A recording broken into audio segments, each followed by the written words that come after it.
गौर शक्ति गदाधर पंडित गोस्वामी के हमने आविर्भाव दिवस उद्यापन किए।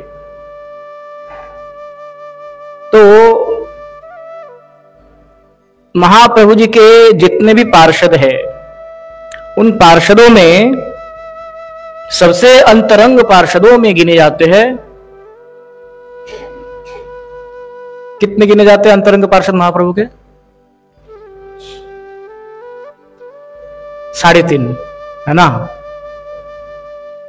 3.5 में राय रामानंद जी, स्वरूप दामोदर जी, सिखी माइती और एक का नाम क्या है? हाँ जी, माधवी देवी। माधवी देवी आधा है, इसीलिए 3.5 है ना। मतलब पूर्ण योग्य नहीं है, अर्ध योग्य माना जाता है। तो इन 3.5 भक्तों में गदाधर पंडित का नाम नहीं है ना। कई लोगों के मन में यह शंका कि गदाधर पंडित का नाम क्यों नहीं है। गदाधर पंडित तो महाप्रभु के अति अंतरंग थे। कहते गदाधर पंडित जी का नाम इसीलिए नहीं है क्योंकि गदाधर पंडित भक्त नहीं है ना। गदाधर पंडित भक्त नहीं है। जैसे स्वरूप दामोदर है, राय रामानंद जी है, सिखी माइती है, माधवी देवी, ये भक्त की श्रेणी में आते हैं। और गदाधर पंडित स्वयं गौर शक्ति है। कृष्ण लीला में अभिन्न आह्लादनी शक्ति स्वरूपा श्रीमती राधा रानी गौर लीला में वही गदाधर पंडित के रूप में प्रकट हुए हैं। इसीलिए महाप्रभु जी जब क्षेत्रधाम में लीला करते थे, गंभीरा में गदाधर पंडित जी नहीं आते थे महाप्रभु को दर्शन करने के लिए। महाप्रभु जी स्वयं चल करके जाते थे गदाधर पंडित जी के पास और वहां जाकर के भागवत श्रवण किया करते थे।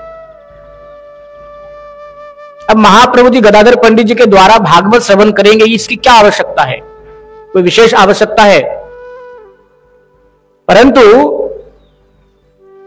महाप्रभु जी हर रोज नित्य प्रति गदाधर पंडित जी के पास जा करके भागवत कथा श्रवण करते हैं। इसका मुख्य कारण यह है कि जो भागवत तत्व है, श्रीमद् भागवतम के जो गुज्जमयी शिक्षा है, ये राधा रानी के द्वारा ही इसको आस्वादन किया जा सकता है। राधा रानी की कृपा से ही इसको आत्मस्थ किया जा सकता है। क्योंकि श्रीमद् भागवतम के मुख्य आचार्य गुरु श्रीमती राधा रानी है। श्रीमद् भागवतम के सर्वश्रेष्ठ वक्ता के रूप में सुखदेव गोस्वामी जब गोलोक वृंदावन में श्रीमती राधा रानी के परम लाडले के रूप में वहां होते थे, तो एक दिन राधा रानी ने कहा कि शुक आपको इस मर्तलोक में जाना चाहिए। बोले क्यों माते? इसीलिए कि आप इस मर्तलोक में जाएंगे तो ये जो प्रेम वार्ता है गोलोक वृंदावन की, इस प्रेम वार्ता को आप मर्तलोक में प्रचार और प्रसार के लिए आपको जाना चाहिए। बोले माते मैं नहीं जाना चाहता इस त्रिगुणात्मिका इस मर्तलोक में, क्योंकि मैं जाऊंगा तो मैं भी 3 गुणों के अधीन में हो जाऊंगा और ये त्रिगुणात्मिका माया इतना प्रबल है कि मैं आप ही को भूल जाऊंगा। भगवान भगवत गीता में अपने माया के बारे में कहते हैं, देवी हे सा गुणमयी मम माया दुरत्वया। ये मेरी देवी माया इतना त्रिगुणात्मिका इतना प्रबला है, इसको पार पाना बड़ा दुस्तर है। सुखदेव गोस्वामी कहते मैं इस मर्तलोक में जाऊंगा, जैसे ही जाऊंगा मैं आपको भूल जाऊंगा, इसलिए मैं जाना नहीं चाहता। परंतु राधा रानी कहते कि आपको तो जाना ही पड़ेगा, क्योंकि आप नहीं जाएंगे तो ये भागवतीय वार्ता, ये प्रेम वार्ता मर्तलोक के जो तप्ते हुए जीव है, जो दिन व दिन अपने 3 प्रकार के तापों से संसारिक क्लेश से मर रहे हैं, उनको अमृत वर्षा कौन कराएंगे? इसके लिए आपको अवश्य ही जाना पड़ेगा। तो कहते माते मैं जाऊंगा, पर एक मुझे वरदान चाहिए, ऐसी कोई कृपा हो जाए कि ये संसार की माया मुझे स्पर्श तक ना करे। तो राधा रानी कहती है कि देखो बेटा, ये संसार ही ऐसे है, ये संसार में जो जाते हैं उनको माया तो स्पर्श करती है। माया के स्पर्श किए बिना इस संसार में रह पाना संभव नहीं है। लेकिन क्या उपाय है? ये एक उपाय हो सकता है, एक गो के सींग होते हैं ना, गोमाता के सिंह के अग्रभाग में जितने देर तक एक सरसों के दाना टिक सकते हैं, उतने देर तक आपको माया प्रभाव विस्तार कर सकती है आपके ऊपर। अब सोचिए, जो बैल होते, बड़ी बड़ी गोमाताएं होती है, उनके जो सिंह होते कितने तीक्ष्ण होते हैं, शार्प होते। किसी को अगर वो प्रहार कर दे तो उसका पेट आर पार कर दे सकते। उसके भी आगे अग्रभाग में एक सरसों के दाना कितने देर टिक सकते हैं, बल मात्र। तो ऐसे ही सुखदेव गोस्वामी कितने वर्ष तक मातृगर्भ में रहे? 16 वर्ष तक। और जब प्रकट हुए, जन्म हुए, तो जन्म होते ही वो छोटे बच्चे के जैसे जन्म नहीं हुए, 16 वर्ष के नवयुवक के रूप में उनका जन्म हुआ। और जन्म होते ही दिगंबर के वेश में वो वैसा ही वहां से चल दिए। कहां के लिए? उस परम सत्य की खोज में। एक बार पीछे मुड़ के देखे तक नहीं है कि भाई जो मुझे जन्म दिया है, मेरे जन्म देने वाली माताश्री, वे कौन है, कैसी दिखती है, पिताजी कौन है। व्यासदेव जी हैरान हो गए। यम प्रपज्यंत मनोपेत कृत्यम द्वैपायन विरह कातराजुहाव पुत्रेति तन्मया तया तरवो विनेदो स्तम सर्वभूत हृदयम मुनिमान त्वयोस्मि।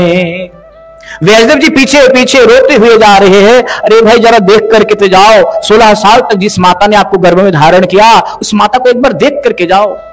पुत्र वियोग में व्यासदेव जी रोते हुए जा रहे हैं, परंतु सुखदेव के मन में कोई वियोग नहीं है, क्योंकि वो पल मात्र जो माया का प्रभाव था वो तो समाप्त हो चुके हैं। कहने का तात्पर्य है, ये सुखदेव गोस्वामी आए कहां से है? गोलक वृंदावन से। और उस गोलक वृंदावन में ये राधा रानी के परम लाडले हैं। राधा रानी बहुत स्नेह किया करते हैं सुखदेव को। तो इसीलिए जो सुखदेव गोस्वामी जी ने भागवत का आस्वादन करवाया है, उस भागवत को जब तक हम राधा रानी के आश्रय में, राधा रानी की कृपा से जब तक हम उसको आस्वादन नहीं करेंगे, तब तक उसको आस्वादन करना संभव नहीं होगा।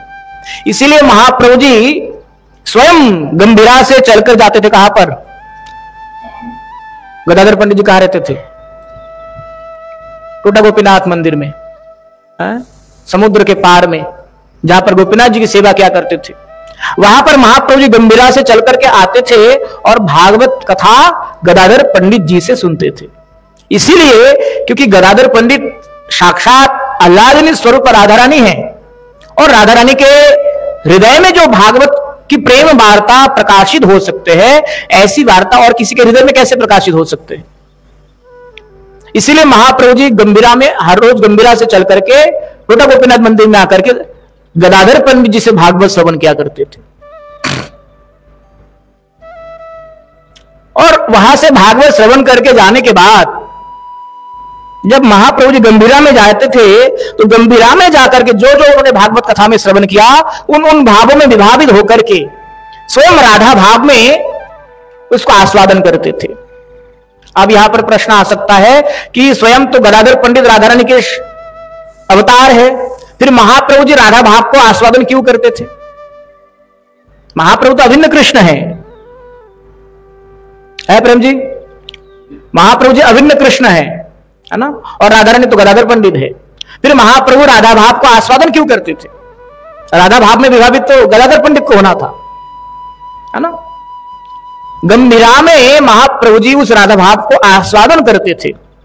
हाँ कृष्ण कहते हुए इतना क्रंदन करते थे, वियोग में इतना समय व्यतीत करते थे कि दीवारों में सर पटकते थे, नाक रगड़ते थे। इसीलिए गदाधर पंडित कभी भी गंभीरा में नहीं आते। क्यों नहीं आते? गंभीरा में गदाधर पंडित आएंगे तो यहां पर रसाभास हो जाएगा, क्योंकि राधा भाव तो स्वयं महाप्रभु आस्वादन कर रहे हैं। इसीलिए गदाधर पंडित कभी भी गंभीरा में नहीं गए। महाप्रभु जी ने इसीलिए राधा भाव को आस्वादन किया क्योंकि स्वयं कृष्ण ने राधा रानी से यह कहा कि राधा रानी, मैं आपके प्रेम से कभी भी उड़ीन नहीं हो पाऊंगा, इसीलिए मैं चाहता हूं ऐसा क्या है मेरे इस प्रेम में जो आप इतने लांछना, इतने गंजना, इतने तिरस्कार के बावजूद भी आप मेरे प्रति इतना प्रेम बत्सला हो, इस प्रेम को मैं समझना चाहता हूं। तो श्रीमती राधा रानी कहती है कि कृष्ण, इस प्रेम को तुम कैसे समझ सकते हो? जब तक तुम कृष्ण हो तब तक तुम इसको समझ नहीं पाओगे। तुम एक बार राधा बनकर के तो देखो, तब ना तुम इस भाव को, इस प्रेम को समझ पाओगे। एक इसलिए गाते ना, एक बार तो राधा बन कर देखो मेरे सावरिया, ऐसा ना, ऐसे बंगला में भी एक पद है, बनो माली गो तुम्हें पर जन्म में हो राधा। राधा रानी कहते कि अगले जन्म में ना आप राधा बन करके आओगे ना, तब पता चलेगा कि राधा बनने का क्या दुख है। तो कृष्ण के मन में जब यह अभिलाषा हुई कि मैं उस राधा प्रेम को समझना चाहता हूं, चैतन्य चरितामृत में कृष्णदास कविराज गोस्वामी जी लिखते हैं, श्री राधाय प्रणय महिमा कीदृशोबानयैवा। भगवान कृष्ण ने स्वयं ये आस्वादन करने की चेष्टा किया कि राधा रानी के प्रेम महिमा को मैं जानना चाहता हूं। इसीलिए राधा रानी कहते हैं आपको तो फिर राधा बन करके आना पड़ेगा। कहते हैं कि राधे, मैं राधा बन करके कैसे आऊं?